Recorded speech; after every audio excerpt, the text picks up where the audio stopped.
100 millions d'habitants, 100 millions d'habitants dans toute l'Afrique en 1900. À l'époque, l'Europe, c'est 400 millions, grosso modo. Aujourd'hui, c'est 1,5 milliard. Demain, 2 milliards. En 2050, 2,5 milliards d'Africains. En un siècle et demi. Et nous, on n'a pas bougé. Exactement. Et nous sommes restés à 400 millions. Donc, le rapport de force s'est inversé. Il y avait 4 Européens pour un Africain, il y a désormais 4 Africains pour un Européen. Dernier élément, quand il y avait 4 Européens pour un Africain, qu'est-ce que nous avons fait? Nous avons colonisé l'Afrique. Quand il y a désormais 4 Africains pour un Européen, qu'est-ce qui se passe? L'Afrique colonise l'Europe. Et en particulier la France. On nous a tous appris qu'il fallait limiter les naissances. Mais on nous a jamais dit pourquoi il fallait limiter les naissances. Et vous voyez que ce débat revient de plus en plus. Moi, je vous dis, du haut de toutes les grandes études que j'ai faites, et après avoir vécu 22 ans en Europe, en Suisse notamment, que l'Afrique est un continent sous-peuplé. Et je considère que l'Afrique doit continuer à peupler sa terre. Parce que c'est ça qui fera la force de l'Afrique. Quand un soi-disant intellectuel le dit, ça peut paraître suspect. Parce que on a l'impression de sortir du moule. Mais justement, on nous a mis dans un moule qui ne convient pas à nos besoins de développement. Moi, jeune, je me demandais toujours, mais pourquoi les Européens ont réussi à nous coloniser? Parce que bon, on voit toujours l'Afrique. C'est des grandes surfaces, on voit toujours beaucoup de population. Et on pouvait se dire, mais comment ces gens-là peuvent faire 3000, 4000, 5000 kilomètres venir en minorité et nous développer? Bon, il y a une dimension qui ne sort pas dans nos livres d'histoire.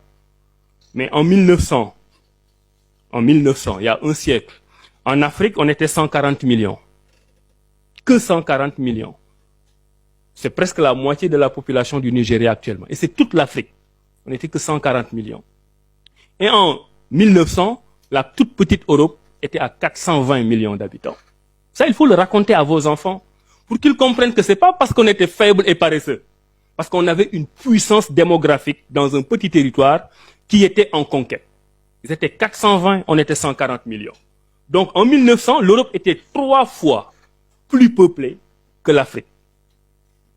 Maintenant, si on fait une projection, dans une génération, en 2050, nous serons 2,5 milliards. Bravo, moi je fais partie de ceux qui applaudissent. Bravo. Et l'Europe sera à 525 millions d'habitants. On sera 7 fois plus nombreux qu'eux.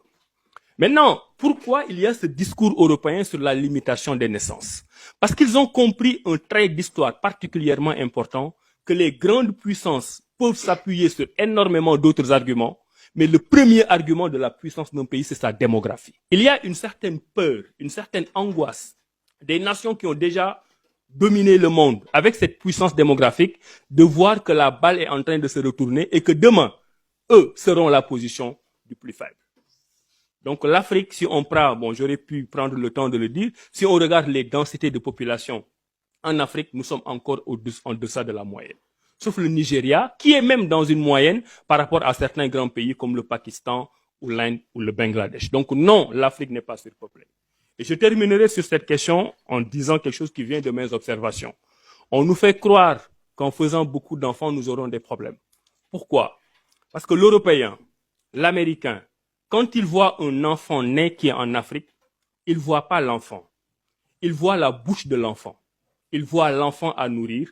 Il voit les charges supplémentaires. Et il ne veut pas avoir de charges supplémentaires. Mais quand le même Européen ou l'Américain voit un enfant américain ou européen naître, il ne voit pas la bouche de l'enfant. Il voit le cerveau de l'enfant capable de créer des richesses pour faire développer son pays.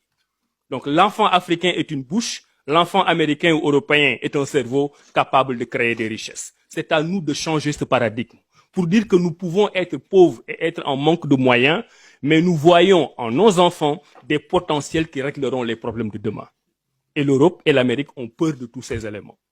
Donc c'est à nous de réorganiser le paradigme. Maintenant, la question de faire le nombre d'enfants, c'est une question personnelle, mais dans nos politiques de population, dans nos politiques de développement, nous devons tenir compte du fait que la puissance démographique vous donne une puissance dans le monde d'aujourd'hui. D'ailleurs, si vous prenez les critères de classification des pays dans le monde, avec les pays développés, les pays en développement, les pays les moins avancés. Les pays les moins avancés, ce sont des pays comme le Sénégal, qui sont relativement pauvres. Le critère démographique joue un rôle tellement important que si vous êtes au-dessus de 75 millions d'habitants, quel que soit votre niveau de pauvreté, on ne peut pas vous classer dans la catégorie des pays les moins avancés. C'est le cas du Bangladesh, par exemple, qui aurait le même niveau de vie équivalent au Sénégal. Mais puisque c'est une puissance démographique qui a plus de 75 millions d'habitants, on voit le potentiel démographique qui est totalement antinomique avec l'idée d'un PMA. Et ceux qui font ce classement le savent. Donc il faut que l'Afrique sorte de ce paradigme. Il nous faut une transition démographique pour qu'en 2050, on ait nos 2,5 milliards d'habitants et qu'on domine ce monde. C'est possible.